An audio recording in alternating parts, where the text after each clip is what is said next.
ഇറാനിലെ ആണവ നിലയങ്ങൾ ആക്രമിച്ച് യു.എസ്. ഇറാനിലെ ഫോർദോ, നതാൻസ്, ഇസ്ഫഹാൻ ആണവ നിലയങ്ങളിലാണ് അമേരിക്ക ആക്രമണം നടത്തിയത്. ഇറാന്റെ ഭൂഗർഭ ആണവ നിലയങ്ങൾ തകർക്കാൻ ശേഷിയുള്ള ബങ്കർ ബസ്റ്റർ ബോംബുകൾ വഹിച്ച B-2 സ്റ്റീൽത്ത് വിമാനങ്ങളാണ് ആക്രമണം നടത്തിയത്. പസഫിക് സമുദ്രത്തിൽ സ്ഥിതി ചെയ്യുന്ന ഗുവാം ദ്വീപിൽ നിന്നാണ് യുദ്ധവിമാനങ്ങൾ ഇറാനിലേക്ക് ആക്രമണം നടത്താൻ പുറപ്പെട്ടത്.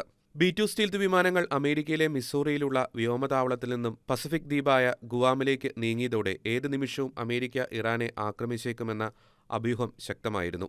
ലോകത്തിനും അമേരിക്കയ്ക്കും ഇസ്രായേലിനും ഇത് ഒരു ചരിത്ര നിമിഷമാണെന്ന് അമേരിക്കൻ പ്രസിഡന്റ് ഡൊണാൾഡ് ട്രംപ് പറഞ്ഞു. ഇസ്രായേലും ഇറാനും തമ്മിലുള്ള സംഘർഷം 10ാം ദിനത്തിലേക്ക് അടുക്കുന്ന വേളയിലാണ് അമേരിക്ക ഇറാന്റെ ആണവ കേന്ദ്രങ്ങൾ ആക്രമിച്ച് സർജിക്കൽ സ്ട്രൈക്ക് നടത്തിയത്.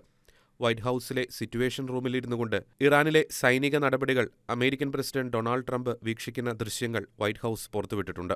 3 ആണവ നിലയങ്ങളിൽ വിജയകരമായി ആക്രമണം നടത്തി. നതാൻസ്, ഫോർദോ, ഇസ്ഫഹാൻ എന്നീ ആണവ നിലയങ്ങളിലാണ് ആക്രമണം നടത്തിയത്. എല്ലാ വിമാനങ്ങളും ആക്രമണത്തിന് ശേഷം ഇറാന്റെ വ്യോമപരിധിയിൽ നിന്ന് പുറത്തെത്തി. അമേരിക്കൻ സൈനികരെ അഭിനന്ദിക്കുന്നു.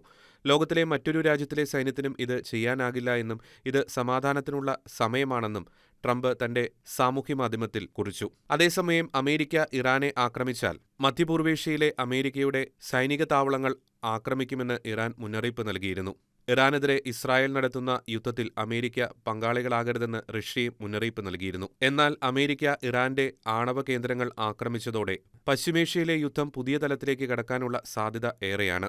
ഇറാൻ സമാധാനം നടപ്പാക്കാനുള്ള ശ്രമങ്ങൾ ആരംഭിച്ചില്ലെങ്കിൽ ഇറാന്റെ ബാക്കിയുള്ള സൈനിക കേന്ദ്രങ്ങളിൽ കൂടി അമേരിക്ക കൃത്യമായ ആക്രമണം നടത്തുമെന്നും മിനിറ്റുകൾക്കുള്ളിൽ എല്ലാം തീർക്കാൻ അമേരിക്കയ്ക്ക് സാധിക്കുമെന്നും അമേരിക്കൻ പ്രസിഡന്റ് ഡൊണാൾഡ് ട്രംപ് മുന്നറിയിപ്പ് നൽകിയിട്ടുണ്ട്.